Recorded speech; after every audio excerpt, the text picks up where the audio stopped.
भारत देश में हजारों सालों से कानून बनाने का अधिकार केवल ब्राह्मणों को ही था।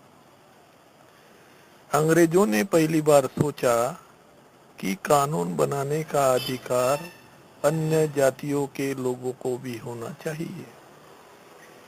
इसलिए अंग्रेज लोग भारत में विधान मंडलों का गठन करना चाहते थे। हमारे लोगों ने शाहू महाराज के नेतृत्व में विधान मंडलों में रिप्रेजेंटेशन की मांग की थी। शाहू महाराज के कहने पर भास्कर राव जाधव ने भी रिप्रेजेंटेशन की मांग की थी। पिछड़े वर्गों द्वारा रिप्रेजेंटेशन की मांग की जा रही थी और अंग्रेजों का उनको सहयोग मिल रहा था। इससे चिंतित होकर बाल गंगाधर तिलक ने 1918 को बेलगांव के पास एक गांव है अठनी, वहां पब्लिक मीटिंग में कहा, तेली, तंबोली और कुनभटों को संसद में जाकर क्या हल चलाना है। पिछड़े वर्ग के लोगों को विधान मंडलों में रिप्रेजेंटेशन ना मिले, इसलिए तिलक ने ऐसा पब्लिक मीटिंग में कहा था।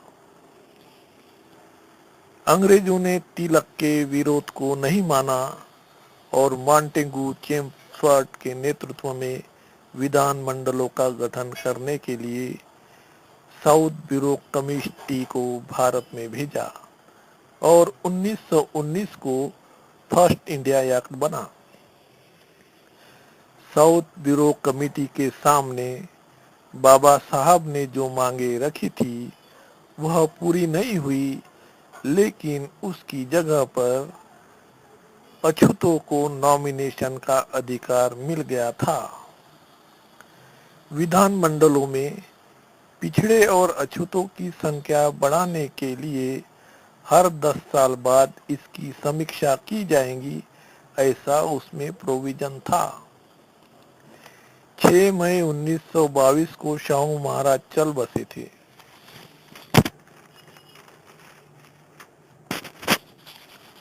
1 अगस्त 1920 को तिलक का मृत्यु हो गया था और गांधी जी कांग्रेस के नेता बन चुके थे।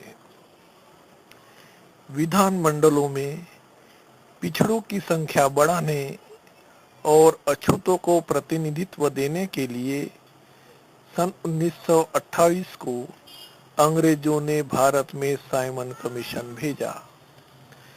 साइमन कमीशन आने की वजह से अछूतों को विधान मंडलों में प्रतिनिधित्व मिलने वाला था, इसलिए बाबा साहब ने साइमन कमीशन का स्वागत किया।